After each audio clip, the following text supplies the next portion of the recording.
A Igreja Evangélica Assembleia de Deus Tradicional em Manaus apresenta EBD Online, uma produção da Escola Bíblica Dominical. Fique agora com a lição 6 da Revista de Adultos da CPAD, ministrada pelo Superintendente Márcio Ângelo. O título da lição é Consciência ou a Consciência, o Tribunal Interior. O textuário, que está em Atos capítulo 24 e o versículo 16. E por isso procuro sempre ter uma consciência sem ofensa, tanto para com Deus como para com os homens.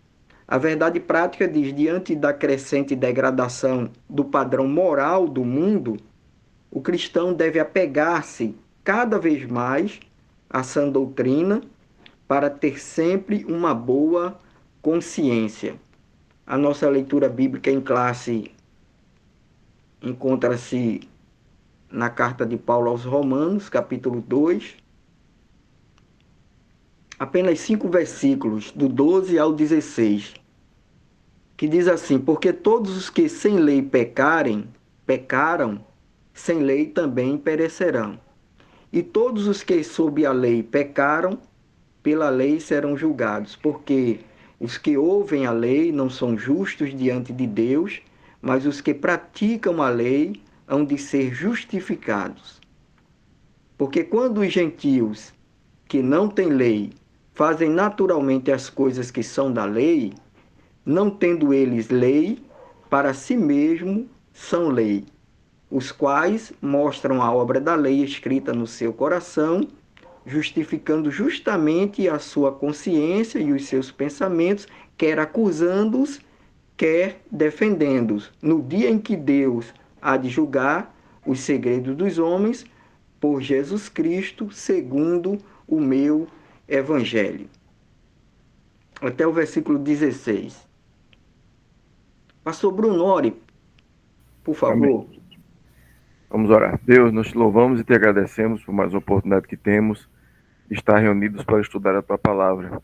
Ajuda-nos a poder compreender as tuas sagradas escrituras. E neste momento, a usar o teu filho, Márcio, para que possa ser um instrumento para nós aqui. Abençoa, ilumina a sua mente, para que ele possa transmitir a tua vontade para nós. Esta é a nossa oração neste lugar, em nome de Jesus. Amém. Amém. Obrigado, pastor. Meus irmãos e irmãs, a consciência é o assunto de hoje, não é? Nós já estudamos a semana passada a lição de número 5, uma excelente lição, como uma introdução a respeito da alma, essa parte imaterial do ser humano, já que a nossa parte imaterial é composta de 2 elementos, não é? A alma e o espírito. A semana passada nós estudamos a alma, a natureza imaterial do ser humano. E hoje, dando sequência a essa parte imaterial do ser humano, nós estaremos estudando ou meditando a respeito da consciência, como diz o título da nossa lição, como o tribunal interior, né? O tribunal interior. Se bem que a maioria dos teólogos, ou alguns teólogos, na verdade estão divididos em onde está a consciência, se a consciência é um atributo da alma ou um atributo do espírito, né? Nós não vamos entrar nesse detalhe já, mas há eu posso dizer que dificuldade entre os mais estudiosos de definir se é uma função da alma ou uma função do espírito, não é? O próprio comentarista da lição, ele ele entende que a alma, ela é, nos seus atributos, ela é contemplada com a consciência como uma voz ou como uma função ou uma ação do espírito, não é? Nós vamos ver isso aqui mais para frente, mas o que importa é que nós vamos estudar a consciência como a lei moral, e aí não faz diferença de onde está ou de onde surge, né, essa consciência. Nós temos basicamente 3 objetivos para essa lição. Como é de costume, não é? A nossa lição está dividida em três tópicos, e para cada tópico nós temos um objetivo específico. Quais são? O primeiro, que nós vamos ver no primeiro tópico da lição, é mostrar aos alunos a origem da consciência humana como um senso moral dado por Deus, reconhecendo o seu papel antes e depois da queda. Esse é o primeiro objetivo da nossa lição, que os professores fazem muito bem se atentarmos para esses objetivos. O segundo objetivo é ensinar que a consciência atua como um tribunal interior, é o título da nossa lição, capaz de acusar ou também defender, incentivando o autoexame constante. Esse é o segundo objetivo da nossa lição, que nós vamos ver no segundo tópico. E o terceiro objetivo da nossa lição, proposto aqui no nosso plano de aula, é alertar os alunos para as falhas e deformações que a consciência pode sofrer quando não é orientada pela verdade bíblica. Quanto mais o pecado ele opera na nossa vida, mais a nossa consciência vai ficando, usando um termo bíblico, cauterizada, não é? E a nossa mente, ela pode falhar. Quanto mais nós nos afastamos das escrituras sagradas, da lei de Deus, a nossa consciência tende a falhar. E quando falha, pode nos prejudicar e trazer prejuízos irreparáveis, não é? Então são esses os 3 objetivos da nossa lição. Ver a origem da consciência humana, entender que essa consciência atua como um tribunal interior, mas que esse tribunal, que essa nossa consciência, ela pode falhar em nos alertar, deixando de nos alertar, deixando de nos de acionar o alerta de que nós estamos pecando, de que nós estamos errando. Na introdução da nossa lição, o comentarista diz aqui que Deus, ele fez o homem com essa consciência. Todo ser humano, todos nós, quando nascemos, já somos dotados de consciência, né? E essa consciência, como já dissemos nos objetivos da nossa lição, ela tanto nos acusa como nos defende também. É claro, quando nós estamos errados, ela nos acusa, e quando nós estamos certos e alguém, principalmente o inimigo, quer nos acusar, como acusou Paulo, como tentou acusar outros servos de Deus na Bíblia, que vocês bem sabem, né, dos testemunhos bíblicos, e nós mesmos temos essa experiência, todos nós temos essa experiência, né? Quando o inimigo ele nos acusa na nossa mente, e nós temos a consciência tranquila de que nós estamos fazendo a vontade de Deus, dentro da vontade de Deus, então essa consciência, ela tem o poder também de nos defender. E ele diz aqui que essa consciência, ela funciona segundo a lei moral, que é comum a todos os homens. As escrituras sagradas e outras fontes normativas, como a família, a igreja e o Estado, a consciência escrutina e emite juízo sobre todo o comportamento humano. À medida que nós vamos crescendo e desenvolvendo, essa nossa consciência ela vai sendo fortalecida e esse senso comum, ou essa lei natural, essa lei moral, ela vai sendo, podemos dizer assim, escrita no nosso coração ou na nossa mente, quando os nossos pais começam a nos dar ordem, nos ensinar o que nós devemos fazer ou não, e a nossa consciência já vai sendo preparada, já vai sendo desenvolvida aí, não é? E repetindo aqui, ele diz que a consciência escrutina e emite juízo sobre todo o comportamento humano. No primeiro tópico da nossa lição, ele traz aqui 3 subtópicos, né? Primeiro tópico, antes e depois da queda. A nossa consciência antes e depois da queda. Ele traz aqui a primeira manifestação, ele traz aqui um outro tópico, ou um subtópico, o direito natural, e em terceiro lugar, a escrita no coração. A primeira manifestação,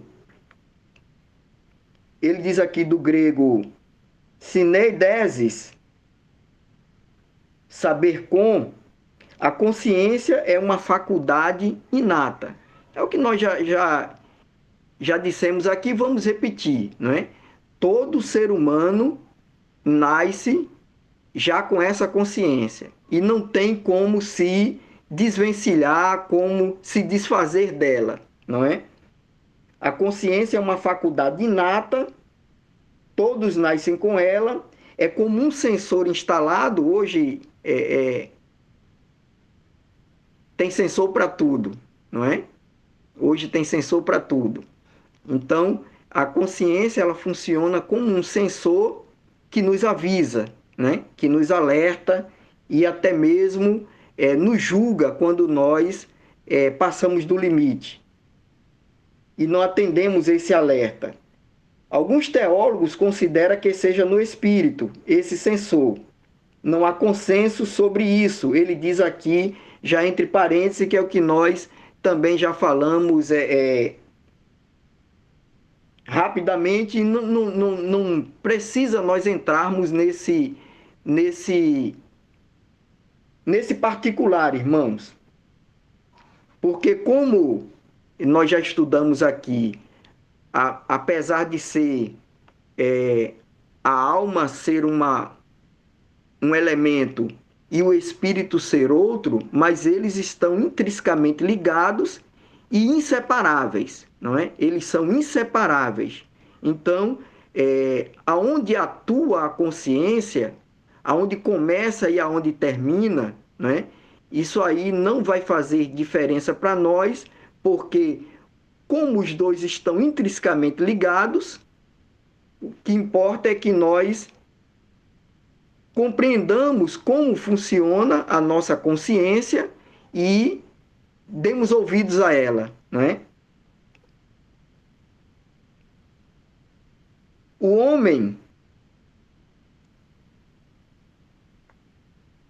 tem essa capacidade de discernir entre o certo e o errado, dada por Deus, e assim orienta-se e orientar-se em suas decisões. Gênesis, no capítulo 2 e o versículo 16, que eu sei que vocês conhecem, ele já mostra aqui, que é o que o comentarista quer apontar como a primeira manifestação. Deixa eu ler aqui rapidamente.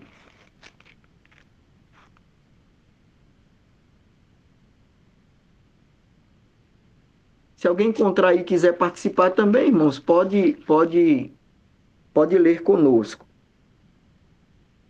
Mas eu vou ler aqui para nós ganharmos tempo. Você acompanha aí na sua Bíblia.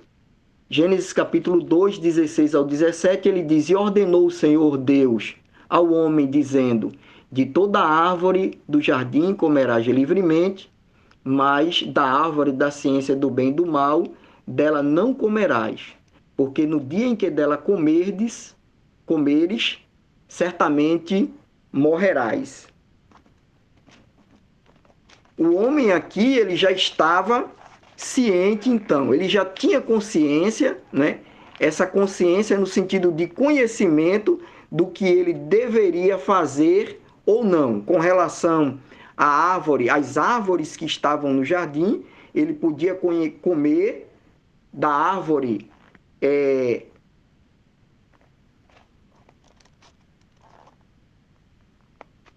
da primeira árvore, mas no versículo 17, que diz que a árvore da ciência, do conhecimento do bem e do mal, dessa ele não deveria comer, né? E se ele comesse, o homem já sabia, ele já tinha consciência disso, de que ele não deveria comer e que se ele comesse, certamente, a Bíblia diz, morrerás, né? Eu acho interessante que numa tradução mais literal, a de João Ferreira de Almeida, de 1817, que até está sendo lançada agora em português, ele diz assim: no dia em que dela comeres, comendo, morrendo morrerás, para enfatizar essa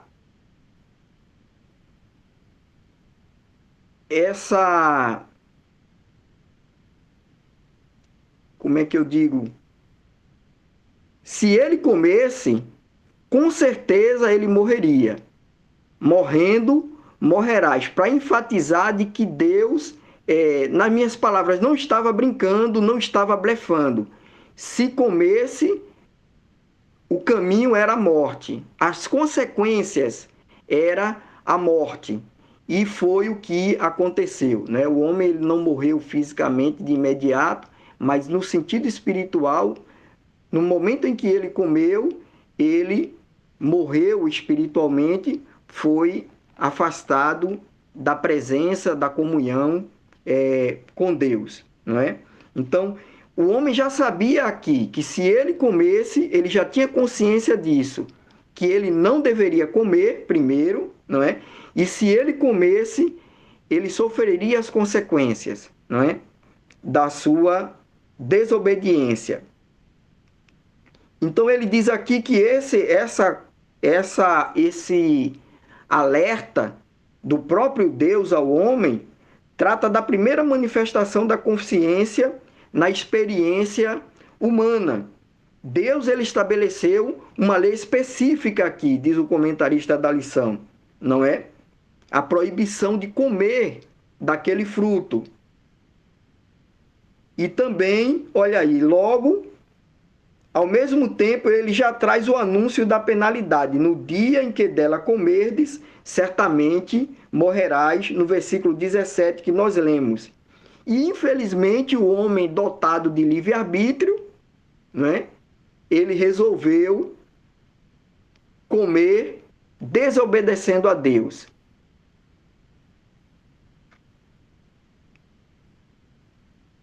E aí ele diz aqui que o homem experimentou, o homem transgrediu e experimentou o funcionamento acusativo da sua consciência, não é? A Bíblia diz que quando eles comeram,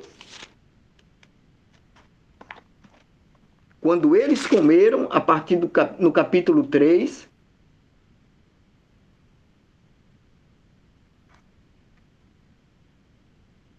o homem percebeu que estava nu se escondeu, não é? E quando o Senhor veio e perguntou a ele por que ele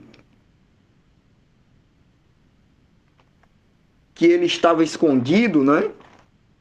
Ele disse que teve medo, né? Essa é a comentarista diz aqui, é a primeira consequência do pecado do homem, né?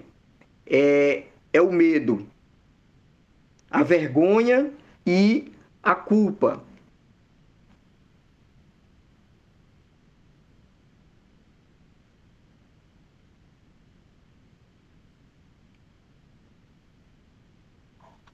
É no capítulo 3 e o versículo 7, ele diz aqui: então foram abertos os olhos de ambos e conheceram que estavam nus e coseram folhas de figueira e fizeram para si aventais. E ouviram a voz do Senhor que passeava no jardim pela viração do dia e escondeu-se Adão e a sua mulher da presença de Deus, não é?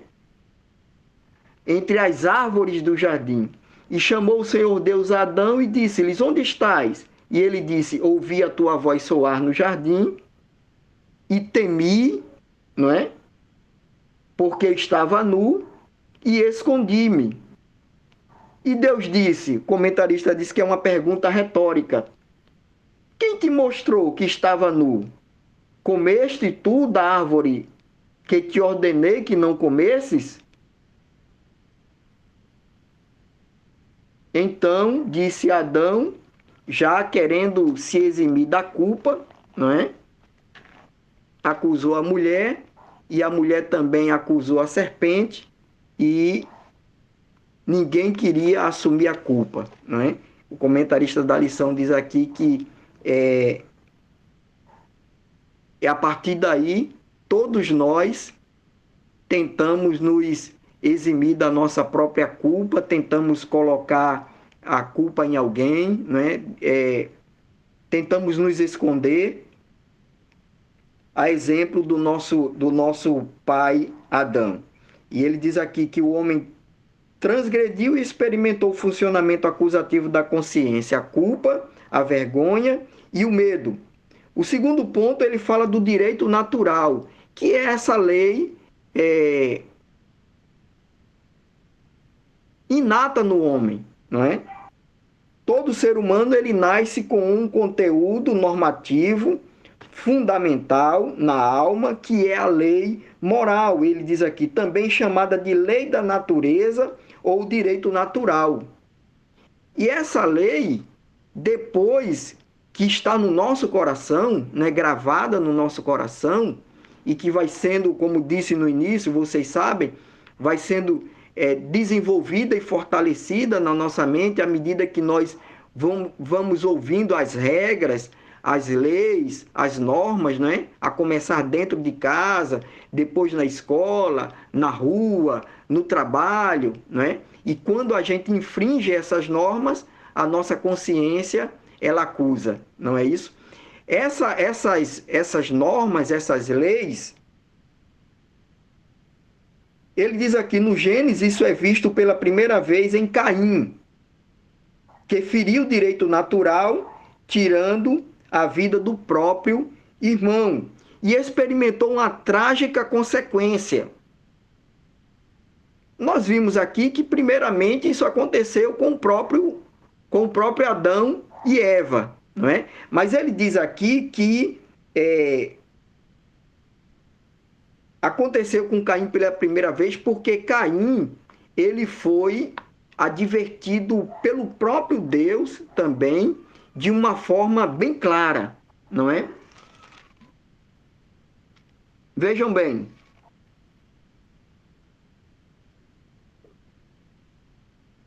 Gênesis capítulo 4 e o versículo 6 diz assim: vocês conhecem a história, não é? Caim e Abel ofereceram sacrifícios a Deus. Nós entendemos que, ensinados pelo seu próprio pai Adão, a Bíblia não discorre sobre isso, não é? Mas nós cremos que Eu creio que Adão oferecia sacrifícios ao Senhor e os seus filhos aprenderam com ele, e em um determinado momento a Bíblia relata que os 2 filhos de Adão ofereceram sacrifícios ao Senhor, um foi aceito por Deus e o outro não é? E aí ele diz aqui no versículo 6 do capítulo 4, e o Senhor disse a Caim, por que tiraste? E por que descaiu o teu semblante? Se bem fizeres, não haverá aceitação para ti, e se não fizeres bem, o pecado jaz à porta, e para ti será o seu desejo, e sobre ele dominarás.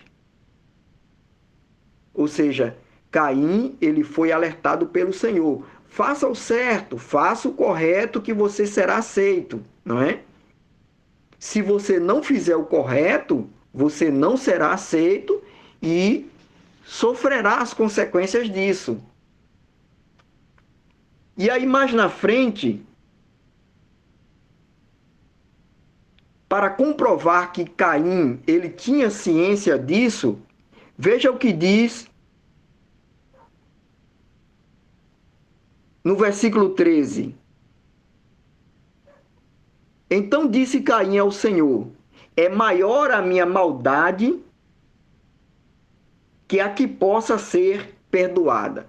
Ele tinha consciência da sua maldade, do seu pecado, e ainda tinha consciência de que, na sua própria consciência, no seu entendimento, era tão grande a sua maldade, o seu pecado, que para ele não tinha perdão, né? Quer dizer, nós vemos aqui, podemos ver aqui claramente o poder da consciência, não é? A consciência dele aqui o acusou, mas agora já servindo também como com uma função judicante, como diz aqui o comentarista da lição, já no tópico 2, né? A consciência com uma função judicante, ou seja, com a função de julgar. A consciência dele agora já estava o julgando, e ele reconheceu que a sua maldade era grande e para ele não tinha mais perdão. Então o comentarista diz aqui que Caim feriu o direito natural, tirando a vida do próprio irmão, e experimentou uma trágica consequência. Sua consciência passou a partir daí o afligir, não é? Até a sua morte, a sua consciência o acusava. E aí a Bíblia diz que o Senhor ainda marcou ele para que quem o encontrasse não o ferisse. E aí o comentarista da lição diz aqui, a sua consciência o afligia com uma pesada culpa, dada a gravidade do seu pecado, né? Como eu acabei de dizer, ele diz aqui, olha, é maior a minha maldade que a que possa ser perdoada. Da tua face me esconderei, sim. Mais para frente ele diz, e serei fugitivo e errante na terra. Veja, irmãos, parece até uma profecia, né? Que ele mesmo estava proferindo a respeito dele mesmo, mas não era. Era a sua consciência falando o que exatamente ia acontecer e que acontece com aqueles que infringem a lei de Deus, aqueles que pecam contra Deus, não é? A consequência é certa, que Deus nos guarde, irmãos. E essa lei moral, escrita no nosso coração, na nossa consciência, o comentarista da lição aqui no ponto 3, do primeiro tópico ainda, ele diz que essa lei, aos poucos, no decorrer do tempo, né, ela foi sendo escrita mesmo, gravada, para que as pessoas lessem e se baseassem por ela. Escrita no coração. Mais embaixo, no finalzinho já do terceiro ponto do primeiro tópico, ele diz aqui, o comentarista, que antes da codificação do direito natural pela lei mosaica, porque às vezes eu, irmão Márcio, né, como crente, eu acho que a lei escrita foi só a partir de Moisés, né? Os 10 mandamentos e por aí vai. Aí o comentarista da lição, ele nos alerta que antes da codificação do direito natural pela lei de Moisés, outras sociedades antigas, vocês sabem muito bem disso, não é? Tinham os seus regramentos, tinham as suas leis, né? A mais conhecida, ele diz aqui, é o Código de Hammurabi, não é? Escrita entre 1792 e 1750, está aqui na nossa lição. Mas tinha também outros mais antigos que ele cita aqui, como, por exemplo, os códigos mesopotâmicos de Ur-Nammu e o Liptista, né? Tem esses aqui e outros mais antigos, né? As civilizações, os povos antigos, eles iam aos poucos codificando esses regramentos, né? Imprimindo esses regramentos, e isso iam se tornando leis, e leis como, por exemplo, não matar, mas aquele que matasse seria morto também, ou seja, olho por olho, dente por dente, né? Isso não foi Moisés dente por dente, né? Isso não foi Moisés que inventou, isso é muito antes de Moisés. E ele diz aqui que isso foi escrito, né? Ou seja, nas minhas palavras, foi saindo da mente, foi saindo do coração aquilo que Deus tinha impresso no coração do homem, independente de conhecer a Deus, de servir a Deus ou não, isso foi sendo escrito, e hoje nós temos essas leis, algumas universais, ou muitas delas universais, não é? O segundo tópico da nossa lição, ele fala do funcionamento da consciência, né? Como funciona essa nossa consciência. Funciona como acusação, como defesa e julgamento. É o primeiro ponto do segundo tópico aqui da nossa lição. E como já disse, a consciência, ela funciona como órgão de acusação, pode nos acusar e pode nos defender. E também pode nos julgar, né?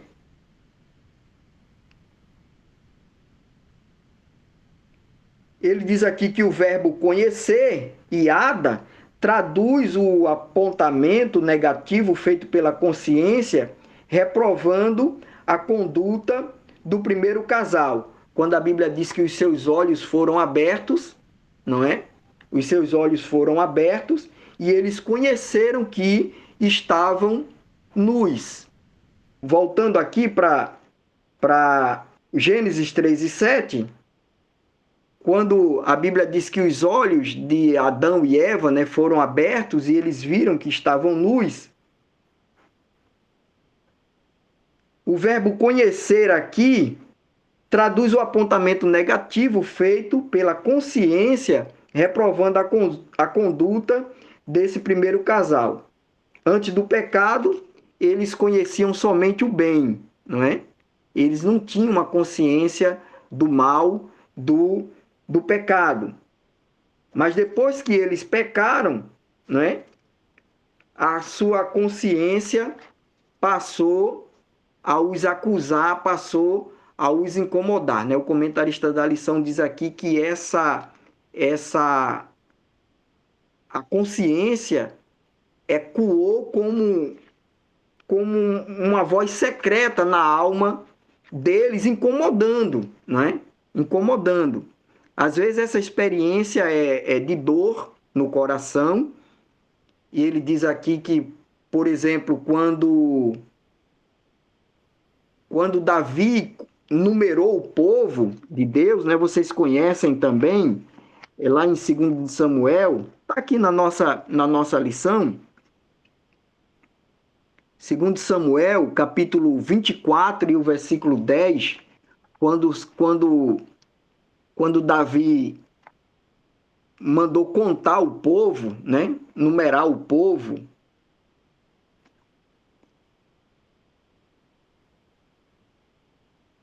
E o coração doeu a Davi depois de haver numerado o povo. Ele foi inclusive alertado, não é, irmãos? Davi, ele foi inclusive alertado para não fazer isso pelo próprio Joabe. Mesmo assim, ele mandou contar o povo. E aí no versículo 10 diz aqui, o coração doeu a Davi depois de haver numerado o povo, e disse Davi ao Senhor, muito pequei no que fiz. Porém agora, ó Senhor, peço-te que transpasses a iniquidade do teu servo, porque tenho procedido muito loucamente. A consciência de Davi também aqui o acusou, né? E essa acusação, a Bíblia diz aqui literalmente que doeu no coração de Davi. E essa dor, irmãos, ela deve como um eco da nossa consciência, ela deve funcionar sempre em nossa alma, para que nós imediatamente, a Bíblia diz, não pequeis, né? Filhinhos, não pequeis, João disse, inspirado pelo Espírito Santo. Mas se pecar, quando a nossa consciência nos acusar ou nos alertar, que esse alerta possa ser como uma dor no nosso coração, para que nós imediatamente voltemos, nos arrependamos e voltemos ao Senhor, fazendo a sua vontade, fazendo o desejo do seu coração. Uma consciência pesada produz males ao espírito, à alma e ao corpo, não é? Ele cita aqui outras referências, muitas delas, ou a maioria delas, do salmista Davi. É interessante que vocês sabem que o salmista Davi, mesmo mediante as suas muitas falhas, algumas delas gravíssimas, né? Mas foi contado, foi tido como um homem segundo o coração de Deus, e nós acreditamos que era justamente por isso, não porque Deus protegia Davi, defendia Davi, queria o bem dele, tinha escolhido ele, independente das suas falhas, mas porque Davi era um homem de coração sensível, e quando ele pecava, ele reconhecia o seu erro e pedia perdão ao Senhor, né? E isso agradava a Deus, porque o seu arrependimento era verdadeiro, era sincero, não era simplesmente remorso, né? Se der tempo, nós vamos ver isso mais para frente, a diferença do arrependimento para o remorso, né? O segundo ponto aqui do segundo tópico, ele fala das vãs justificativas, que é justamente as desculpas que nós arrumamos para tentar rebater a nossa própria consciência. A expressão foram abertos os olhos também significa experimentação imediata da malícia, antes inexistente em Adão e Eva, né? Junto com a culpa, a vergonha e o medo, né, que nós vimos no primeiro tópico, mas veio também já ali a malícia, não é?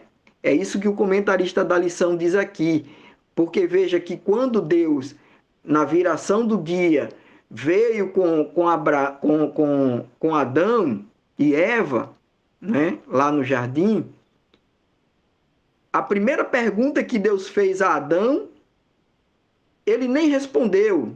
Se bem que era uma pergunta retórica, mas ele nem respondeu, né? Nem precisava responder, mas ele poderia ter respondido.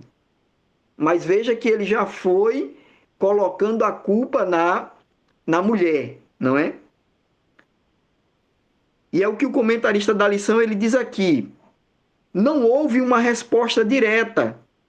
Impossibilitado de negar o seu pecado, não tinha outra resposta, não é? A não ser reconhecer o seu pecado.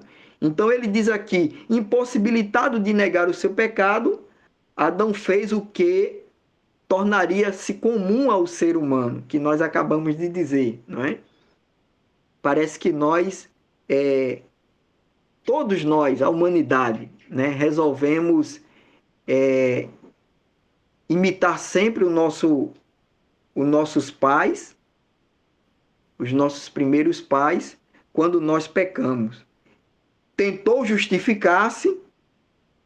se justificar, certamente buscando aplacar a consciência.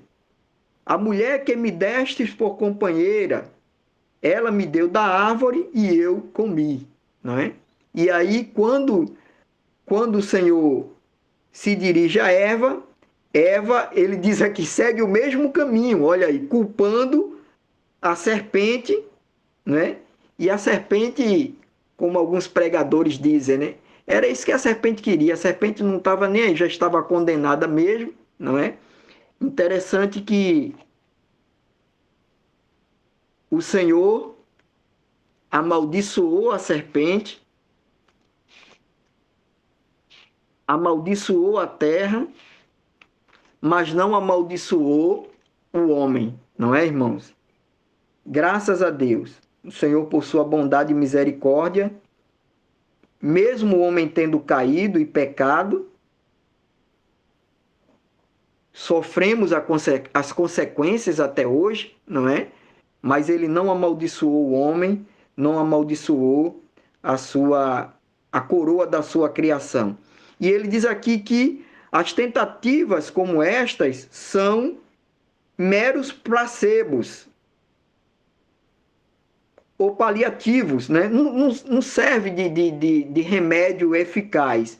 A consciência é implacável e não cede às vãs formulações humanas, ainda que teológicas, como as inclusivas. E ele aqui cita novamente Romanos, capítulo 1, 18 ao 27, e o versículo 3 do capítulo 4 da segunda carta de Paulo a Timóteo.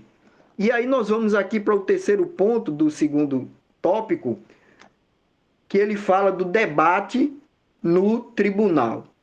Porque a consciência, ela, como nós já vimos aqui várias vezes e vamos repetir, né? Agora, a consciência como o tribunal, esse tribunal interior que o comentarista coloca como título da lição, não é? Julgando as nossas condutas. Ele diz aqui que atua em relação ao presente, ao passado e ao futuro. Em nenhum tempo nós podemos fugir, nós conseguimos fugir da nossa consciência, não é? Funciona interagindo com as demais faculdades da alma. Principalmente os pensamentos e os sentimentos, não é? Como nós vimos aqui, a dor no coração do salmista depois de ter desobedecido a Deus, contando o povo, né? Estava consciente também das consequências do seu pecado. A consciência, ela costuma entrar em longos debates com os pensamentos que a questionam e aprofundam as análises das ações. Esse processo ele gera na mente um exame interior, uma investigação pessoal, ele diz aqui o comentarista da lição, e essa investigação pessoal, ela tem o objetivo de alcançar um veredito favorável. O testemunho de uma consciência limpa. É o que diz lá na segunda carta de Paulo aos Coríntios, no capítulo 2, e o versículo 12. Eu vou ler aqui rapidamente, irmão. Está terminando o nosso tempo, não é? Veja o que diz na segunda carta de Paulo aos Coríntios, no capítulo 1 e o versículo 12. Porque a nossa glória é esta, o testemunho da nossa consciência de que, com simplicidade e sinceridade de Deus, não com sabedoria carnal, mas na graça de Deus, temos vivido no mundo e maiormente convosco. Não é? É o testemunho, a busca pelo testemunho de uma consciência limpa. Então ele diz aqui, concluindo esse tópico, em casos assim, mesmo que acusações externas prevaleçam, as acusações de fora, como disse no início, vocês sabem, acusações às vezes do próprio inimigo, não é? Mas às vezes de alguém que está à nossa volta e às vezes infelizmente, às vezes até na própria igreja, né? No nosso próprio meio, onde não deveria acontecer, mas às vezes nós somos alvo de falsas acusações, mas quando a nossa mente, a nossa consciência está limpa, está tranquila, não é? Essas falsas acusações, elas são rebatidas, né? Como ocorria com Paulo em Cesareia. A paz interior, em função da consciência, está sem ofensa, né? É como às vezes a gente diz, eu estou com a minha consciência tranquila, né? E que isso seja de fato verdadeiro, e aí nós estaremos em paz com Deus e até com os homens. Então, ele diz aqui, há descanso para a alma que tem a sua consciência tranquila. A sinopse desse tópico, ele diz aqui, a consciência atua como um tribunal interior que acusa, defende e julga nossas atitudes diante de Deus e também dos homens. O terceiro tópico, para nós concluirmos, irmãos,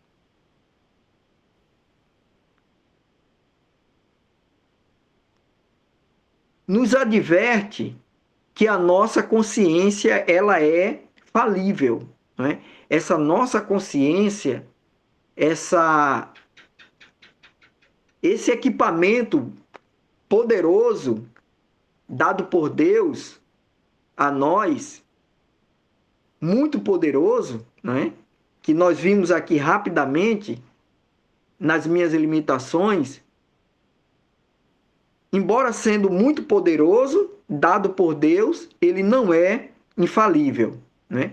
E por isso nós precisamos estar sempre alimentando a nossa consciência ou fortalecendo a nossa consciência no sentido de conhecimento da vontade de Deus através da sua palavra. O comentarista da lição diz também através da oração, né? Conversando com Deus em oração, nós fortalecemos a nossa consciência. A Bíblia ela menciona consciências defeituosas, né? É o que nós chamamos às vezes de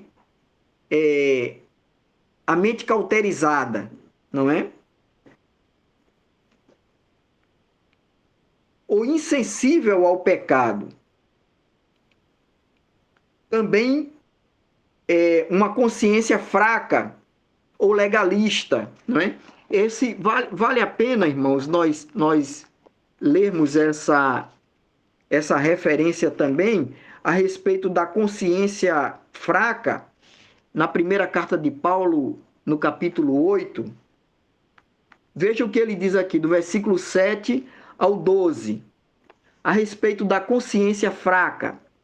mas nem em todos há conhecimento, porque alguns até agora comem no seu costume para com o ídolo, coisas sacrificadas ao ídolo, e a sua consciência, sendo fraca, fica contaminada.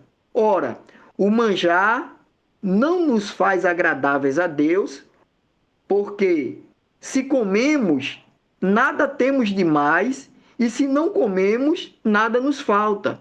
Mas vede que essa liberdade não seja de alguma maneira escândalo para os fracos. A nossa leitura diária, justamente a de hoje, irmãos,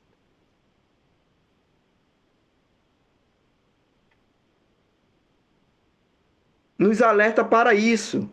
Exatamente, 1 Coríntios 8, do 10 ao 13, é a nossa leitura diária de hoje, que a maioria de vocês, eu tenho certeza que receberam. Devemos nos preocupar, além de nos preocupar com a nossa consciência, nos preocupar também com a consciência dos outros. E se eu não me comportar me preocupando com a consciência dos outros, irmãos, eu estou pecando. E a minha consciência deve acusar por isso. Voltando aqui ao texto, ele diz, ora, e repetindo, versículo 9, 1 Coríntios 8 e 9, mas vede que essa liberdade não seja de alguma maneira escândalo para os fracos, porque se alguém te vir a ti, que tem consciência, ou que tem ciência, sentado à mesa no templo dos ídolos, não será a consciência do que é fraco induzida a comer das coisas sacrificadas aos ídolos? E pela tua consciência perecerá o irmão fraco pelo qual Cristo morreu. Então,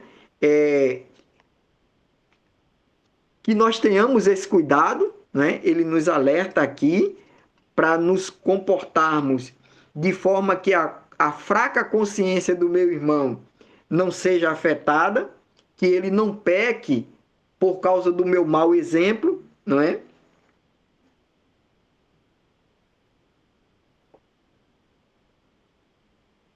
É uma consciência, ele diz aqui, legalista, uma consciência fraca, porque vai pela legalidade, não é? Para a consciência funcionar bem, é preciso estar corretamente educada e cuidada à luz da palavra de Deus e orientada pelo Espírito Santo, não é? Todo desequilíbrio é perigoso, ele diz. A insensibilidade, que aí pende para a cauterização, não é, da mente, a insensibilidade leva à complacência com o pecado, mas a hipersensibilidade produz o extremismo.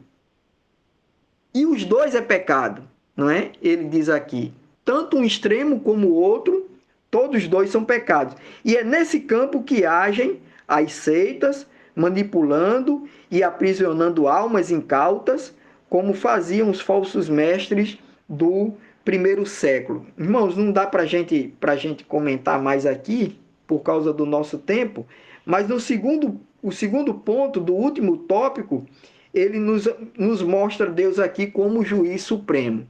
Se a nossa consciência que atua, tem o poder de nos julgar,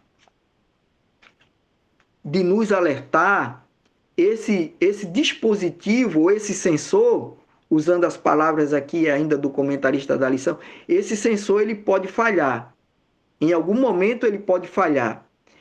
Tanto pode falhar para o certo como para o errado, né? Eu lembro agora que, como um sensor, que às vezes o meu carro já tem um pouquinho de idade, e às vezes do nada ele acende uma luz lá no painel, e aí eu vou lá no mecânico, e ele coloca lá o equipamento dele lá, e não encontra nada.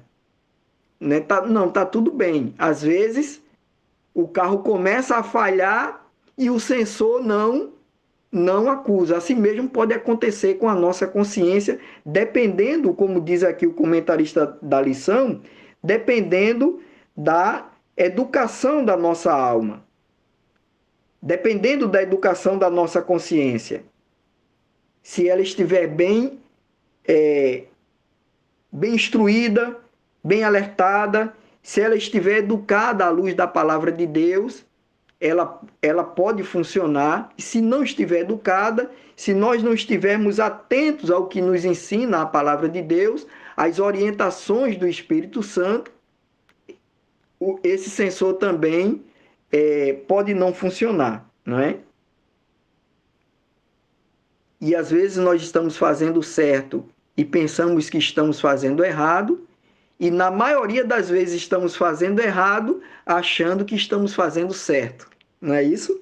Então, já que a nossa consciência ela pode falhar, graças a Deus que Deus ele é o supremo juiz, não é? É o último ponto da nossa lição. Apesar de a sua grande importância no exercício do juízo moral, o pronunciamento da consciência não tem valor absoluto ou definitivo, não é? Às vezes, vocês sabem disso, o pecador, o homem e a mulher também, né? Está com a mente tão cauterizada que a sua consciência já não lhe acusa mais, não é?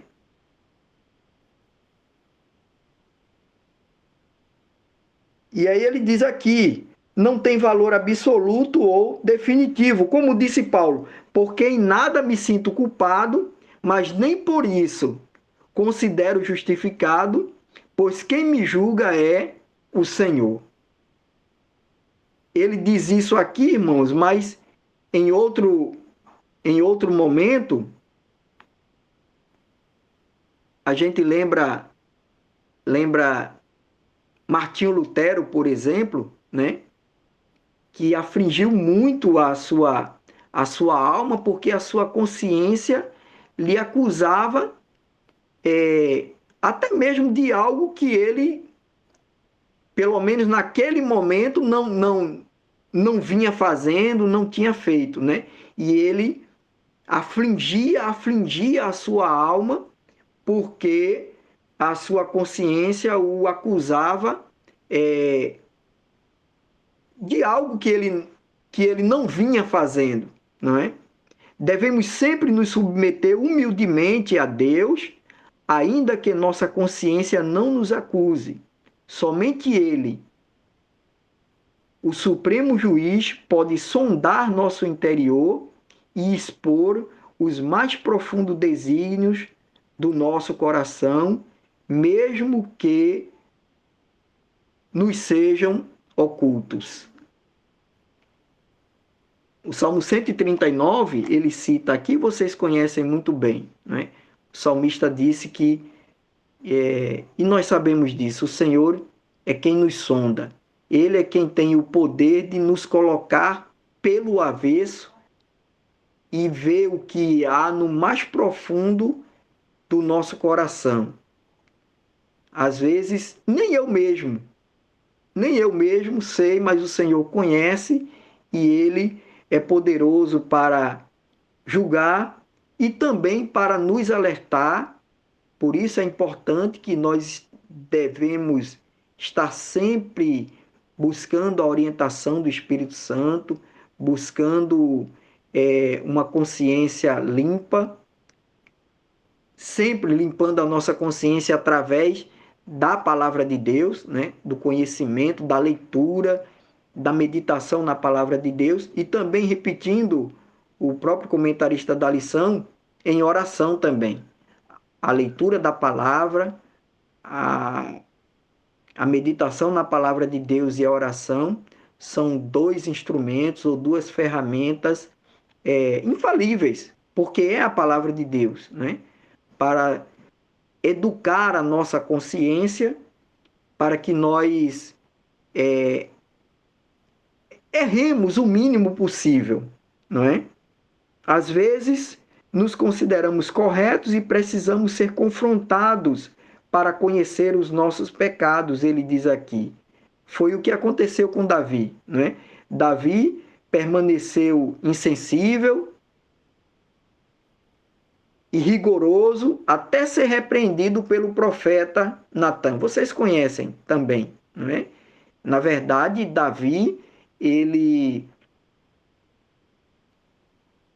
foi encobrindo, né? É como a Bíblia diz que um abismo chama outro abismo, né?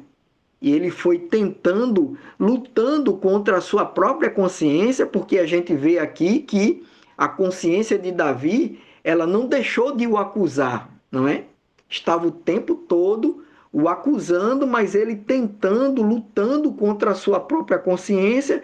Por isso que o comentarista diz aqui que ele foi insensível e rigoroso até ser repreendido. Mas no momento em que ele foi repreendido, né, ele reconheceu o seu erro, o seu pecado e tentou até o último instante que o Senhor curasse o seu filho, não levasse o seu filho, não é?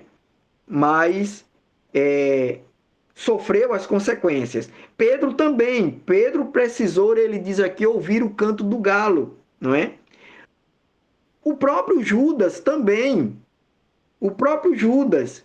O problema de Judas é que a sua consciência, não dá para a gente ir mais adiante, irmãos, vamos encerrar, mas a gente vê que no caso de Judas, a sua consciência atingiu somente a sua emoção, não é? Ele teve ali um remorso, mas não um arrependimento verdadeiro, não é? Não o arrependimento verdadeiro. Ele só sentiu aquele remorso quando foi devolver o dinheiro, não receberam de volta, não é? E ele não se arrependeu e atentou contra a sua própria vida. Vocês conhecem a história, né? Pecados do espírito, ele diz aqui, como a soberba e orgulho, são os que mais se escondem. E aí a sinopse diz aqui, irmãos, a consciência pode ser corrompida ou enganada e só funciona corretamente quando guiada pela palavra e pelo Espírito de Deus. Então, que nós possamos sempre buscar Deus como nosso supremo juiz, através da sua palavra, educando a nossa mente, fortalecendo a nossa consciência, para que no momento do pecado, no momento da tentação até mesmo, a nossa consciência possa nos alertar e nós possamos fugir, possamos nos livrar de pecar contra o Senhor. Porque pecando contra o Senhor, mesmo vindo o perdão, mediante ao arrependimento, as consequências do pecado, elas não deixam de vir, não é? Devemos manter nossa consciência sempre pura, renovada e iluminada por meio do contínuo estudo da Bíblia, nossa infalível regra de fé e prática. Se ela nos acusar, não nos esqueçamos, o sangue de Cristo é poderoso para purificar a consciência de todo aquele que, arrependido, confiar no poder do seu sacrifício. Cheguemos-nos sempre a Ele com inteira certeza de fé. Amém, irmãos? Que Deus nos abençoe, que Deus nos ajude